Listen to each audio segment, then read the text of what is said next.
नमस्कार किसान दोस्तों, मैं हूं आपका कृषि मित्र धीरेन्द्र कुमार और आप देख रहे हैं एग्री कोच यूट्यूब चैनल। किसान दोस्तों, आज हम बात करने वाले हैं लहसुन की फसल में सही खाद के प्रयोग के बारे में। कौन सी खाद कब देनी चाहिए, कौन से समय पर किस खाद की ज़रूरत होती है। वीडियो को अंत तक देखें ताकि आपको पूरी जानकारी मिल पाए। वीडियो पसंद आए तो लाइक और शेयर करें।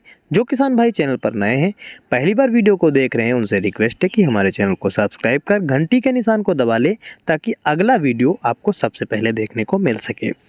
सबसे पहले उर्वरक की बात की जाए तो बेसल खुराक के रूप में जब आप लहसुन की बुआई कर रहे हैं तब आपको उर्वरक देने की आवश्यकता होती है, जिसमें आप डीएपी या सिंगल सुपर फास्फेट ले सकते हैं। साथ में आपको यूरिया देनी रहेगी।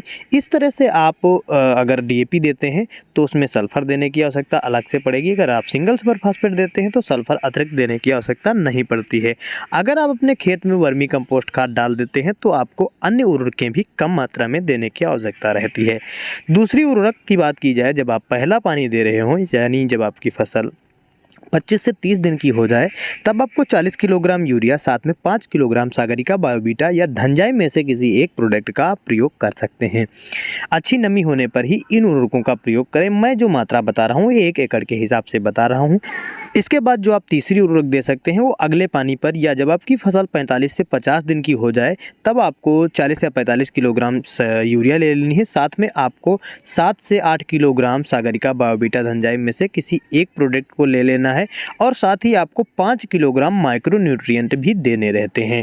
तो इस तरह से ये उर्वरकें आपको 3 बार देनी है। अगली बात की जाए, जब आपकी फसल 70 से 80 दिन की हो जाती है तब आपको अपनी फसल में खासकर 20 किलोग्राम कैल्शियम नाइट्रेट देने की आवश्यकता होती है, जिसके प्रयोग से पौधे का तना मजबूत होता है, कंद मजबूत होता है और कंदों का आकार सुडौल होता है। इसी समय आपको अपनी फसल में पोटेशियम की पूर्ति करनी होती है, जिसके लिए आप रेड वाली जो म्यूरेट ऑफ पोटाश आती है उसका प्रयोग कर सकते हैं। दोस्तों, अब हम बात करते हैं, कई सारे किसान भाई स्प्रे करते हैं तो उनको कौन सी उर्वरक का स्प्रे करना चाहिए। खासकर जब आपके पौधे का विकास हो रहा हो, यानी 35 से 40 दिन की जब आपकी फसल बीच में हो, तब आप NPK 0050 के साथ में जो घुलनशील सागरिका आती है उसका प्रयोग कर सकते हैं। इसमें अगर मात्रा की बात की जाए तो 1 किलोग्राम आप NPK ले लें और 250 ग्राम आपको सागरिका बायोबीटा लेकर के स्प्रे करना है। इसके बाद जो आपको 55 या 60 दिन पर देना है वो आपको 05234 का स्प्रे करना चाहिए, क्योंकि इस समय हमारी फसल में फास्फोरस और पोटेशियम की पूर्ति की आवश्यकता होती है। साथ में आप माइक्रो न्यूट्रिएंट भी ले सकते हैं। अगली जो लास्ट आपको उर्वरक देनी रहती है स्प्रे के रूप में वो रहती है 0050।